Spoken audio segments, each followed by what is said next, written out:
உருவாய் அருவாய் உளதாய் இலதாய் மறுவாய் மலராய் மணியாய் ஒளியாய் கருவாய் உயிராய் கதியாய் விதியாய் குருவாய் வருவாய் அருள்வாய் குகனே என் தாயும் எனக்கருள் தந்தையும் நீ சிந்தா குலமானவை தீர்த்தியனையாள் கந்தா கதிர் வேலவனே உமையாள் மைந்தா குமரா மறைநாயகனே மைந்தா குமரா மறைநாயகனே பூழியர்கோன் வெப்பொழித்த புகலியர்கோன் கடல் போற்றி ஆழிமிசை கல்மிதப்பில் அணைந்த பிரான் அடி போற்றி வாழி திரு நாவலூர்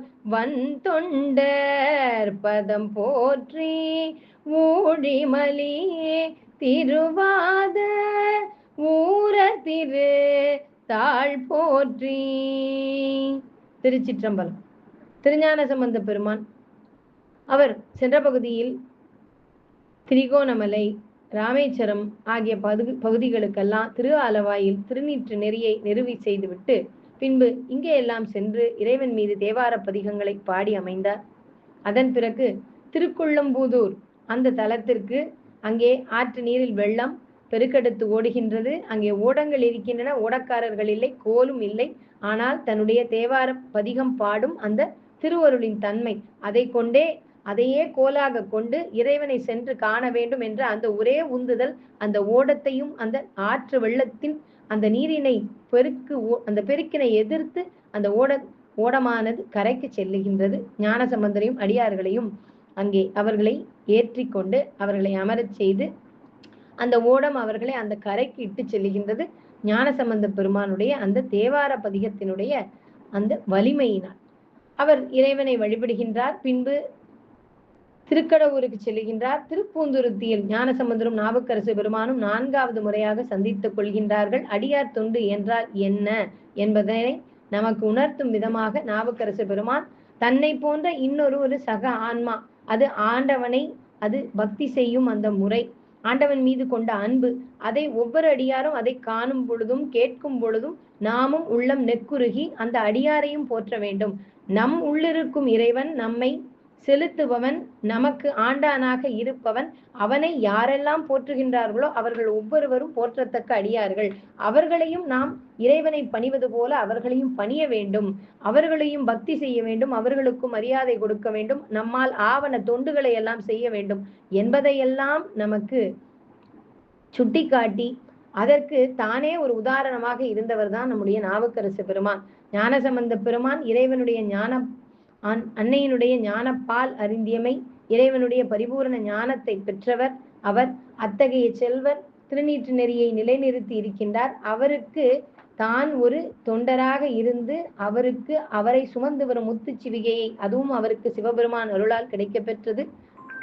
அந்த முத்துச்சிவிகையை தாமும் தன்னுடைய தோள்களில் சுமந்து அடியார் தொண்டினை, சரியா மார்க்கத்தினை ஒரு பெரிய உயரத்திற்கு கொண்டு சென்றவர் நம்முடைய நாவுக்கரசு பெருமான்.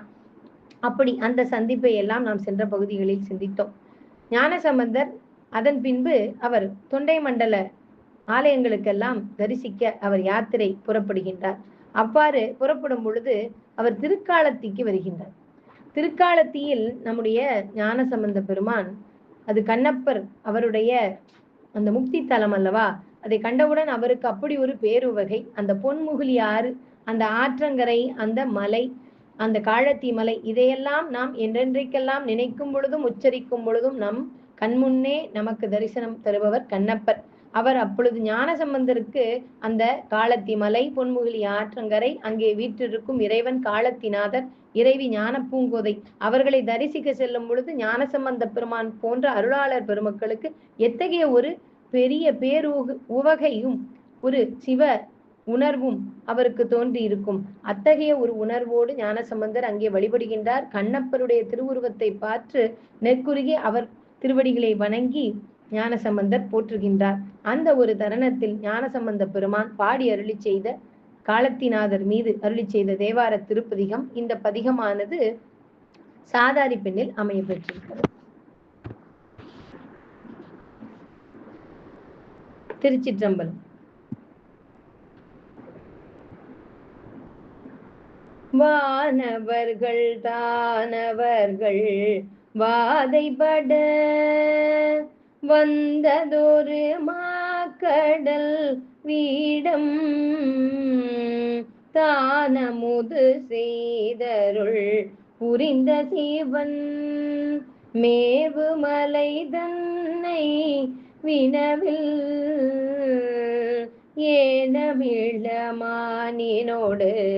கிள்ளை தீனை கொள்ள எழிலார் கவனினால் காணவர்தம் மாமகளேர் கனகமணி விலகு காலத்தி மலையே முதுசினவில் அவுணர் புறமூன்றும் ஒரு நொடி வரையின் மூளையெறி சதுரர் மதி பொதிசடைய சங்கரர் விரும்பு மலை தன்னை வினவில் எதிர் எதிர வெதிர்வினைய எழுபொறிகள் சிதற எழில் ஏன முழுத கதிர்மணியின் வளரொளிகள் இருளகல நிலவு காலத்தி மலையே நிலவு காலத்தி மலையே. இதில் வெதிர் என்பது மூங்கிலை குறிக்கின்றது. வானவர்கள் தானவர்கள் வாதைப்பட வந்ததொரு மா கடல் விடம். கடலில் அங்கே அமிழ்தத்தை கடையும் பொழுது அங்கே நஞ்சு வருகின்றது. அப்படி மா கடல் விடம் தான் அமுது செய்தருள் புரிந்த சிவன். அங்கே அமிர்தம், அந்த பார்க்கடலை கடையும் பொழுது அமிர்தம் வரும் என்பது திண்ணமான உண்மைதான். ஆனால் அங்கே நஞ்சு வந்தது. அந்த நஞ்சினை தான் உண்டு அந்த அமிழ்தம், அந்த அமிழ்தத்தினுடைய அந்த தன்மை, அந்த நன்மை எல்லோருக்கும் கிடைக்கும் விதமாக செய்தவன் யார்? அது இறைவன் தான். அப்படி தான் அமுது செய்து அருள் புரிந்த சிவன், அந்த அமிழ்தமானது எல்லோருக்கும் கிடைக்க அருள் புரிந்தவன் யார்? சிவபெருமான். அவன் மேவுமலை தன்னை வினவில் ஏனமிழ மானினோடு கிள்ளை திணை கொள்ள எழிலார் கவனினால் காணவர்தம் மாமகளிர் கனகமணி விலகு காலத்தி மலையே. ஆண்டு கிளிகள் திணையை உண்ணும் நோக்கில் வர காவல் மகளிரெல்லாம் பொன்மணிகளை கவன்கற்களாக வீசும் பான்மை பெற்றதாம். அந்த திருக்காலத்தி மலையினுடைய வளம், செழிப்பு ஆகியவற்றை சொல்லுகின்றார்கள். மகளிரெல்லாம் அங்கே உள்ள அந்த பொன்மணிகளை கற்களாக வீசி விளையாடுவார்களாம். அப்படி வளம் மிகுந்த அந்த ஒரு மலையாக காலத்தி மலை இருக்கின்றது என்பதையும் சொல்லி, அந்த வளத்திற்கும் அந்த மக்களுடைய மனத்திற்கும் காரணம் என்ன? அங்கே தேவர்களும் அசுரர்களும் துன்புற்று மிக வருந்துமாறு பார்க்கடலில் பெருகி வந்த அந்த நஞ்சினை தானே பிறர் தூண்டுதலின்றி அமிர்தம் போல ஏற்று உட்கொண்டு காத்தவர். பிறருக்கு அமுதம் கிடைப்பதற்காக அந்த நஞ்சினையே அமுதமாக எண்ணி யாரும் அவரிடம் வேண்டாமல் இறங்காமல் அவரே இந்த உலக மக்களின் நன்மைக்காக அத்தகைய பாங்கில், அத்தகைய ஒரு பண்பில் உயர்ந்தவர், கருணையாளன், பெரும் கருணையாளன் இறைவன் ஈசன் எம்பெருமான் என்பதனை ஞானசம்பந்தர் இங்கே சுட்டி காட்டுகின்றார். அடுத்த இரண்டாவது பாடலில் மேருமலையை பழமையான வில்லாக கொண்டு அவருடைய ஆற்றல், வீரம் இவை அனைத்தையும் அவர் எதற்காக வெளிப்படுத்துகின்றார்? இந்த உலக மக்களினுடைய உயிர்களினுடைய நன்மைக்காக.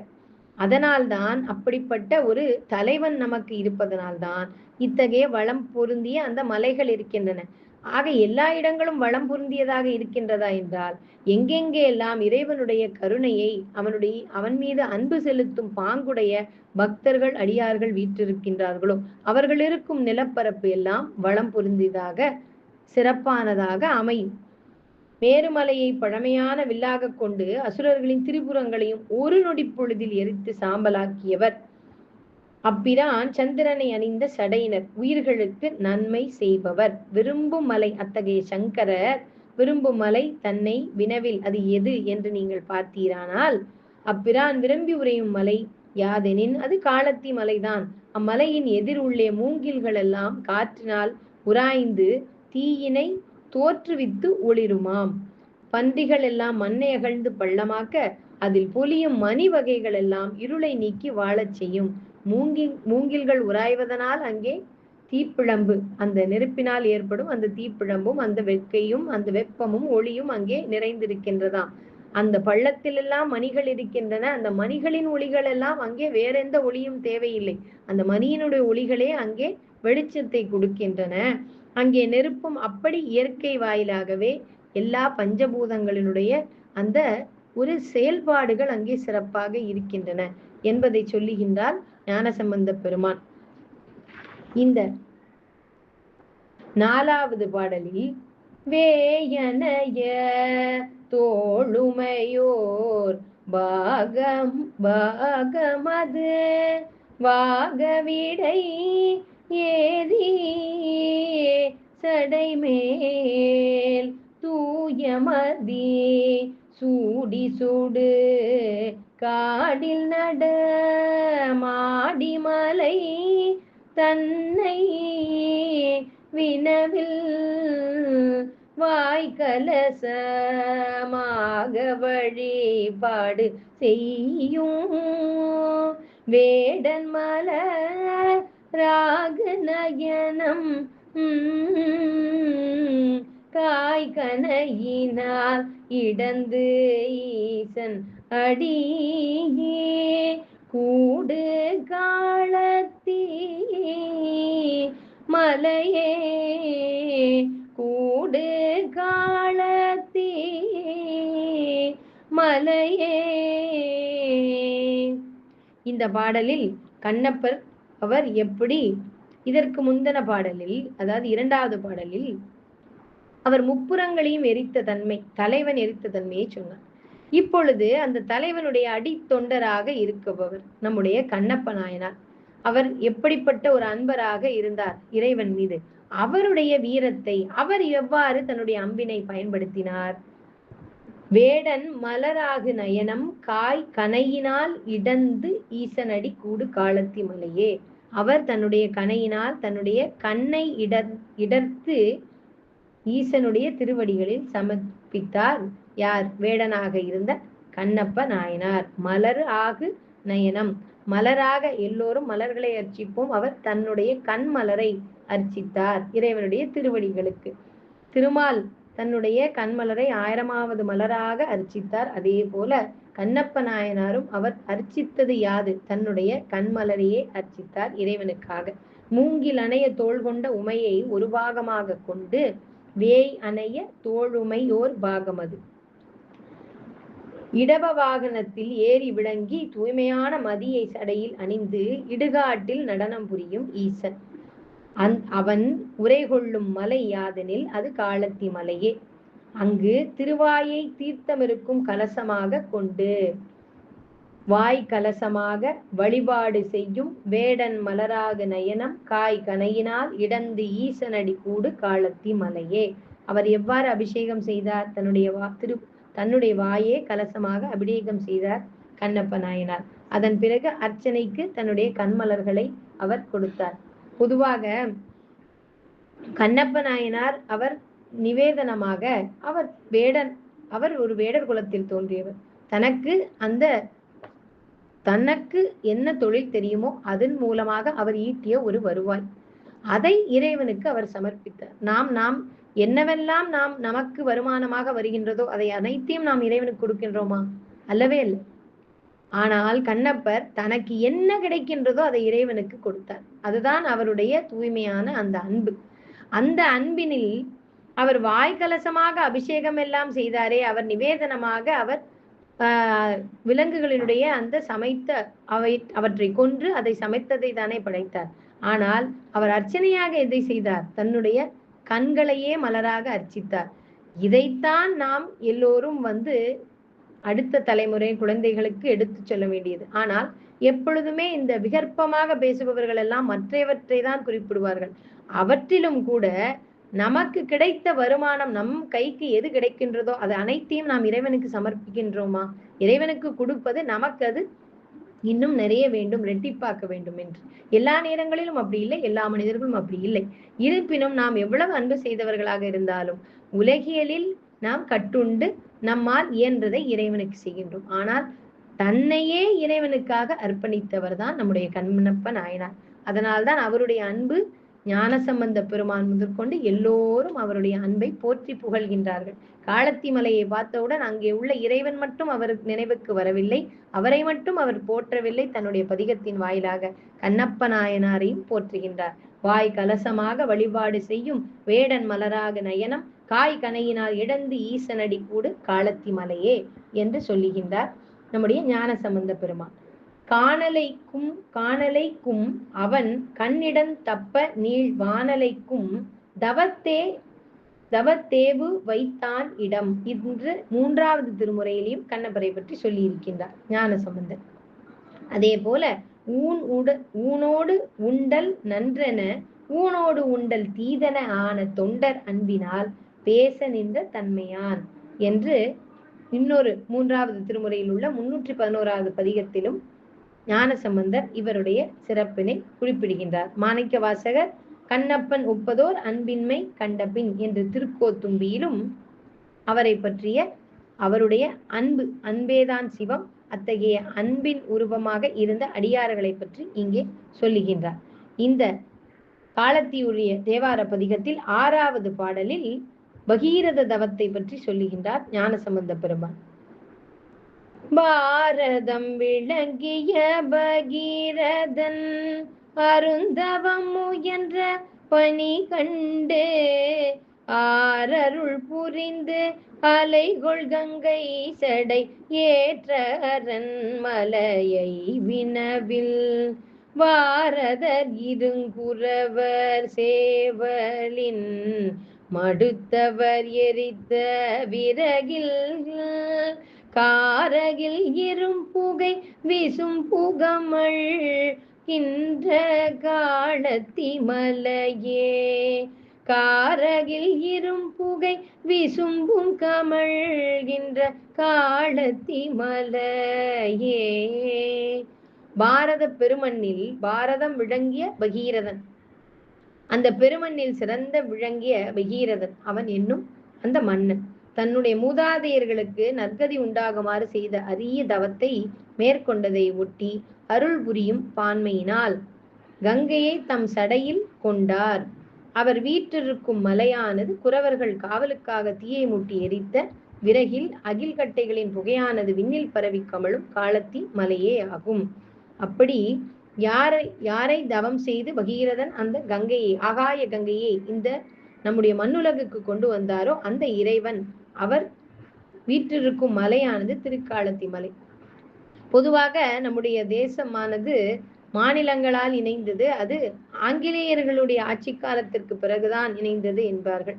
ஞானசம்பந்த பெருமான் இந்த பாடலை பாடிய அந்த வருடமானது அது 5ஆம் நூற்றாண்டினுடைய 6ஆம் நூற்றாண்டினுடைய முற்பகுதி. 600 650 வரை தான் நம்முடைய ஞானசம்பந்த பெருமானுடைய காலம் என்று கணிக்கப்படுகின்றது. அந்த காலத்தில் அவர் பாடிய பதிகத்திலேயே பாரதம் விளங்கிய பகீரதன் என்று பாடுகின்றார். ஆகையினால் நம்முடைய தேசத்தின் எல்லையெல்லாம் பக்தியினால் ஆன்மீகத்தினால் அது வரையறுக்கப்பட்டது. அது எல்லாரையும் இணைப்பது இந்த பக்தி தான், நம்முடைய பக்தி கலாச்சாரம் தான், நம்முடைய தெய்வங்கள் தான் என்பதை இந்த பதிகங்களும் நமக்கு உணர்த்துகின்றன. அப்பேற்பட்ட காலத்திற்கு முன்பே நம்முடைய தேசம் பாரதம் என்று வழங்கப்பெறுகின்றது. அங்கே பாரதம் விளங்கிய பகீரதன் என்றால் அங்கே அவர் வழிபட்ட சிவபெருமானும் ஞானசம்பந்தர் வழிபட்ட தென்னாடுடைய சிவபெருமானும் ஒன்று என்பதனால் தான் அவர் இங்கே சிவபெருமானை வழிபடும் பொழுது இந்த ஒரு மேற்கோளையும் அவர் காட்டுகின்றார். அந்த வகையில் இந்த பதிகத்தினுடைய நிறைவு பாடல் காடது இடமாக நடமாடும் சீவன் மேவு காளத்தி மலையை மாடமோடு மாளிகைகள் நீடுவலர் கொச்சை வயம் மண்ணு தலைவன் நாடு பல நீடு புகழ் ஞான சம்பந்தன் நூரை நல்ல தமிழின் பாடலோடு பாடுமிசை வல்லவர்கள் நல்ல பரலோகம் எளிதே பரலோகம் எளிதே. காடது இடமாக நடமாடும் சிவன் அவன் மேவும் காலத்தி மலை மாடமுடு மாளிகைகள் நீடு வளர் கொச்சை வயம் மண்ணு தலைவன் நாடு பல நீடு புகழ் ஞான சம்பந்தன் உரை செய்த நல்ல தமிழின் பாடலோடு பாடும் இசை வல்லவர்கள் நல்ல பரலோகம் எளிதாகுமே, அவர்களுக்கு இறைவன் உலகில் சிறப்போடு விளங்குவார்கள் என்று ஞானசம்பந்தன் இந்த பதிகத்தின் வாயிலாக கண்ணப்பருடைய அன்பினையும் போற்றி அந்த காலத்தி மலையில் வீற்றிருக்கும் காலத்திநாதர் அவருடைய அந்த சிறப்பு, அவரை நாம் எவ்வாறெல்லாம் பக்தி செய்து நாம் நல்ல அந்த உலகத்தில் நல்ல ஒரு கதி அடைய நமக்கு வழிகாட்டி இருக்கின்றார் ஞானசம்பந்த பெருமான். ஞானசம்பந்த பெருமான் இந்த திருக்காலத்தி மலையில் உள்ள ஈசனை வணங்கிவிட்டு மற்ற தலங்களுக்கெல்லாம் சென்று அவர் திருமயிலைக்கு வருகின்றார். சென்னையில் உள்ள மயிலாப்பூருக்கு வருகின்றார். ஞானசம்பந்த பெருமான் இந்த மயிலாப்பூரில் அவர் ஆற்றிய அந்த அருட்செயல், பூம்பாவை அவளுடைய அந்த எலும்பு, அவள் மாண்ட பிறகு அவளுடைய அந்த எலும்புகளை அவளுடைய தந்தையாகிய சிவனேசர் ஒரு குடத்தில் வைத்திருப்பார். அதிலிருந்து அவளை மீண்டும் உயிரோடு மீட்டு கொண்டு வருவார். தேவார பதிகம் பாடி சிவனின் அருளோடு ஞானசம்பந்த பெருமான். இது ஒரு அற்புதமான வரலாறு. இன்றென்றைக்கும் இது திருமயிலையில் 63 பெருவிழா பங்குனி மாதத்தில் நடைபெறும் பொழுது இந்த அருங்காட்சியானது பக்தர்களுக்கு இதுவும் அங்கே பக்தர்களுடைய அந்த பேரன்பினால் இன்றளவும் அது உணரப்படுகின்றது. ஒவ்வொரு ஆண்டும் அந்த திருக்கோயிலினுடைய குளத்தங்கரையில் ஒரு பக்கத்தில் அங்கே சிவனேசரும் பூம்பாவையும் அவர்களுடைய அந்த திருவிக்கிரகங்கள் எல்லாம் அங்கே வைக்கப்பெறும், பூஜை நடைபெறும். ஞானசம்பந்த பெருமான் தான் 63 முதலாவதாக அவர் அந்த திருமயிலைக்கு உரித்தானவர் அல்லவா. அங்கே இப்படி ஒரு அரும்பெரும் செயலாற்றியவர். அதனால் அவருடைய அங்கே இந்த சப்பரமானது பக்தர்களால் வலம் வர செய்ய பெற்று இந்த அற்புத காட்சியெல்லாம் அங்கே அரங்கேறும்.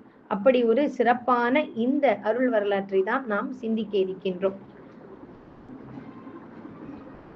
மயிலாப்பூரில் சிவனேசர் என்ற வணிகர் ஒருவர் வாழ்ந்து வந்தார். அக்காலத்தில் அவர் தொன்றுதட்டு பெரும் புகழ் படைத்த ஒரு பெரும் குடியில் பிறந்தவர்.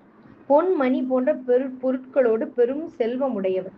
அவர் வணிகர் குலத்தில் தோன்றியவர். அவருடைய வாணிபமானது எந்த அளவுக்கு பெரிய அளவில் இருந்தது என்றால், மரக்கலங்களை எல்லாம் கடலில் விட்டு அந்த வாணிபத்துறையில் செலுத்தி பெருநிதி படைத்திருந்தாராம். அந்த காலத்திலே மரக்கலங்கள் வாயிலாக பெரிய அளவில் பெருநிதி படைத்திருந்தார் வாணிபம் செய்து. அவர் சிவபெருமானிடத்தில் மெய்யடிமை பூண்டவராக இருந்திருக்கிறார். அத்தகைய சிவனடியார்களிடத்திலும் பேரன்பு கொண்டவராக இருந்திருக்கிறார். சைவ சமயத்திற்கு ஏற்படும் தீங்கினை ஒழிக்க வேண்டும் என்று சிந்தனை உடையவர் அவர். திருஞான சம்பந்த பெருமான் அதனால் அவர் சைவ நெறியை நிலைநிறுத்தியவர் அல்லவா. பிற சமயங்களினால் சைவ சமயத்திற்கு ஏற்பட்ட அந்த அடியார்களுக்கு ஏற்பட்ட சோதனைகள், இந்த சவால்களை எல்லாம் சமாளித்து ஞானசம்பந்தர் திருநீற்று நெறியை நிறுவியிருந்தார். அதனால் ஞானசம்பந்த பெருமான் இப்படி ஒவ்வொரு இடங்களிலும் அவர் ஆற்றும் அந்த அருட்செயல்களை எல்லாம் சிவனடியார்கள் சொல்லும் பொழுது பெரும் மகிழ்ச்சி உவகை கொள்வாராம் நம்முடைய சிவனேசர். உடனே அந்த செய்தியை கொண்டு வந்தவர்களுக்கெல்லாம் அந்த காலத்தில் பண்டைய காலத்தில் மன்னர்கள் எல்லாம் நற்செய்தி கொண்டு வந்த அந்த தூதுவர்கள் மற்றவர்களுக்கெல்லாம் வாரி கொடுப்பார் அல்லவா. அப்படி வாரி கொடுத்தாராம். எதற்காக? இந்த சைவ சமயத்திற்கு ஞானசம்பந்த பெருமான் அந்த ஆற்றிய அந்த தொண்டு பற்றிய செய்திகளை எல்லாம் கேள்விப்படும் பொழுதெல்லாம் எந்த ஒரு உந்துதல் அவருக்கு? சிவபெருமான் மீது இவர் மெய்யன்பு கொண்டவராக சிவனேச செல்வர் இருந்திருக்கிறார். அவர் பெருநிதி படைத்தவராக இருந்தாலும் உண்மையான நிறை செல்வம் மங்களத்தை தரக்கூடியது மெய்ப்பொருளை உணர்வதுதான், அந்த பக்தி தான் என்பதை அவர் உணர்ந்திருந்தமையால் அவர் அப்படி இருந்தார். அவருக்கு பெருநிதி படைத்திருந்தார். அவருக்கு குழந்தை வேறு இன்னும் கிட்டவில்லை. அதனால் அவர் இறைவனை பூஜித்து கொண்டிருந்தார். அந்த குழந்தை செல்வமும் தனக்கு வேணும் என்று எல்லா பூஜைகளையும் செய்தார், சிவனடியார்களுக்கு தொண்டு செய்தார். அப்படி ஒரு காலத்தில் அவருக்கு இறைவன் அவருடைய மனையாளுக்கு ஒரு பெண் மகளை அவர்கள் பெற்றெடுத்தார்கள். அந்த பெண்ணானவள் இலக்குமியை போன்ற ஒரு தேஜஸோடு அப்படி பொலிவோடு அவள் விளங்கினாளாம். அவளுக்கு பூம்பாவை என்று பெயர் சூட்டினார்களாம். அவளுடைய பிள்ளை பருவமானது அப்படி அழகாக இருந்தது. தளர்நடை பயின்றினாள். அவள் அவ்வளவு சிறப்பாக பவளக்கொடி போன்ற ஒரு அழகினையும் அந்த இளமையும் உடையவள், அந்த குழந்தையானவள். அவள் 7 வயதை அடைந்தாளாம், அந்த பூம்பாவை. அவர் 7 வயது அடைந்தால் அவள் மற்றைய குழந்தைகளோடு எல்லா விதமான அந்த விளையாட்டுகளையும் அவள் விளையாடி கொண்டிருந்தாள். இவள் வளர வளர நாளொரு மேனியும் பொழுதொரு வண்ணமாக வளர்ந்தாள். அப்பொழுது இவளுடைய தந்தையாகிய சிவனேசருக்கு இவளை திருமணம் செய்து கொள்ளும் நாயகன் என்னுடைய பெருநிதி முழுமைக்கும் உரியவனாக இருப்பான் என்றும் மொழிந்து வந்தாராம். அப்பொழுதுதான் ஒரு நாள் பூம்பாவை தனது தோழிகளோடு கன்னிமாடத்தை அடுத்துள்ள பூஞ்சோலையின் அருகே பூங்கொய்யும் பொருட்டு புகுந்திருந்தாளாம். அந்த நேரத்தில் விரியும் பருவத்து மலர்களை கொய்து கொண்டிருந்தாள். மலர் போன்ற சிவந்த கையும் மான் போன்ற கண்களும் உடைய அவள். அந்த நேரத்தில் ஒரு பாம்பு மல்லிகை கொடி புதரில் மறைந்திருந்தது. பூம்பாவை அன்றலர்ந்த மல்லிகை மலர்களை பறிக்கும் பொழுது அங்கு இருந்த அந்த பாம்பானது பூம்பாவையின் விரலிலே தீண்டியது. காளி, காளாத்ரி, யமன், யமதூதி என்று 4 நச்சுப் பற்களாலும் அந்த பாம்பு பூம்பாவையின் விரல்களை தீண்டியதாம். பாம்பிற்கு 4 நச்சுப்பற்கள் உண்டு என்பது நமக்கு தெரியும். அதனுடைய பெயர்கள் காளி, காளாத்ரி, யமன், யமதூதி. அது விரல் எலும்பளவும் பாயும்படி அழுத்தி கடித்து விட்டது. நஞ்சை உகந்தது. மேலே படத்தை விரித்து ஆடியது. பூமாலை ஒன்று நெருப்பில் பட்டது போல அந்த பூம்பாவையானவள் தத்தளித்து பாம்பின் விஷம் தலைக்கு ஏற மயங்கி அவள் நிலத்தில் விழுந்தாள். தோழியர்கள் எல்லாம் திடுக்கிட்டு அஞ்சினர். அவர்கள் கன்னிமாடத்தினுள்ளே சென்றார்கள். சிவனேச செட்டியார் இந்த ஒரு செய்தியை கேட்டு அவர் மிகுந்த மனவேதனைக்குள்ளானார். அவருடைய நிலையானது மிகுந்த நிலை அழிந்து துயரத்தில் அழுந்தி தம் சுற்றத்தாரோடு சேர்ந்து அழுந்தார். பாம்பின் விஷத்தை அகற்றுவதற்காக மாந்திரீகர்களும் மருத்துவர்களும் வந்தார்கள். கைவித்தைகளை எல்லாம் காட்டினார்கள். மணிமந்திர ஔஷத முயற்சிகள் யாவும் செய்யப்பட்டன. ஆனால் பயன் விளையவில்லை. பூங்குடி போன்ற பூம்பாவியின் தலையில் விஷம் வேகமாக ஏறியமையால் உயிர் நீங்கிய குறிகள் தோன்றிவிட்டன. மருத்துவர்கள் இது விதி என்று சொன்னார்கள். உடனே சிவனேசரும் அவரது உறவினர்கள் மிகுந்த ஒரு மனவேதனைக்கு உண்டானார்கள். துயரக்கடலில் ஆழ்ந்து கொண்டே இருந்தார்கள். இந்த துன்பமடைந்த சிவனேசர் அவர் தெளிந்து உலகத்தில் உள்ளவர்களில் யாவராயினும் இந்த விஷத்தை நீக்குவாரானால் அவருக்கு என்னுடைய செல்வத்திரள் முழுவதையும் கொடுப்பேன் என்று அவர் பறை அறிவிக்கின்றார். 3 நாட்கள் வரை அரசர்களிடத்தில் உள்ள மந்திரவாதிகள், ராஜ வைத்தியர்கள் உட்பட எல்லோரும் வந்து விஷத்தை போக்க முயற்சிக்கின்றனர். ஆனால் அது எதுவுமே பலிக்கவில்லை. அதை கண்ட சிவனேசர், என் மகள் பூம்பாவையை சீர்காழி பிள்ளையாருக்கு என்று சொல்லிவிட்டபடியால் இனி நான் துன்புற வேண்டியதில்லை. புதல்வியினுடைய உடலை தகனம் செய்து அவளது எலும்புகளையும் சாம்பலையும் சீர்காழி பிள்ளையார் வருமளவும் சேமித்து வைத்து ஒரு குடத்திலிட்டு கன்னிமாடத்தில் அந்த குடத்தை வைக்கின்றாராம். அந்த குடத்திற்கு பொன்னும் மணியும் அணிகலன்களும் மெல்லிய பூந்துகிலும் பொன்னரி மாலைகளும் புனைந்தார். தாதியர்களை காவலுக்கு வைத்தாராம். நாள்தோறும் அந்த குடத்திற்கு திருமஞ்சனம், மாலை, சந்தனம், பால் சோறு, விளக்கு முதலியவற்றை படைத்து வந்தார். யாவரும் இதை கண்டு வியந்தனராம். இந்த வேளையில் ஞானசம்பந்த பெருமான் திருவொற்றியூருக்கு வந்து தங்கி இருப்பது சில சிவ அடியார்களால் அவருக்கு தெரிய வந்ததாம். உடனே அவர் மிகுந்து ஆனந்தம் கொள்கின்றார். ஞானசம்பந்தரை மயிலாப்பூருக்கு அழைத்து வர அவர் விரும்பினார். திருமயிலையிலிருந்து திருவொற்றியூர் வரைக்கும் நடைப்பந்தல் இட்டார். இன்றைக்கும் நீங்கள் பார்த்தீர்கள் என்றால் நம்முடைய 63 பெருவிழாவின் போது மயிலையில் அங்கே பந்தல்கள் இருக்கும். அப்பொழுது இந்த வரலாற்றையும் சொல்லுவார்கள். இவர் திருவொற்றியூரிலிருந்து திருமயிலைக்கு ஞானசம்பந்தரை வருவிப்பதற்காக அந்த வழி நெடுகிலும் பந்தல்கள் இட்டாராம் நம்முடைய சிவனேச செட்டியார். தோரணங்கள் கட்டினார். வாழை முதலியன எல்லாம் நாட்டி கொடி மாலைகள் எல்லாம் தொங்க விட்டாராம். பிறகு திருமயிலில் இருக்கும் சிவனடியார்களுடன் சென்று திருவொற்றியூருக்கு செல்லுகின்றார். அங்கே கபாலீஸ்வரை வணங்குவதற்காக திருவொற்றியூரிலிருந்து சிவனடியார்களுடன் புறப்பட்டு மயிலாப்பூரை நோக்கி வந்து கொண்டிருந்தார் ஞானசம்பந்தர். வழியில் சிவனேசரும் அவரது கூட்டத்தாரும் ஞானசம்பந்த பிள்ளையை கண்டு முகமலர்ந்து அவரை வரவேற்கின்றார்கள் மன நெகிழ்ச்சியோடு. சிவிகையிலிருந்து இறங்கி இவர்களை எல்லாம் எதிர்கொள்கின்றார். அப்பொழுது அடியார்கள் சிலர் சிவனேச செட்டியாருக்கு நேர்ந்ததை நம்முடைய ஞானசம்பந்தரிடம் சொல்லுகின்றார்கள். அதை அவர் தம் திருவுள்ளத்தில் வைத்துக் கொண்டு மகிழ்ச்சியோடு அனைவரையும் அழைத்துக் கொண்டு மயிலாப்பூருக்கு செல்லுகின்றார்.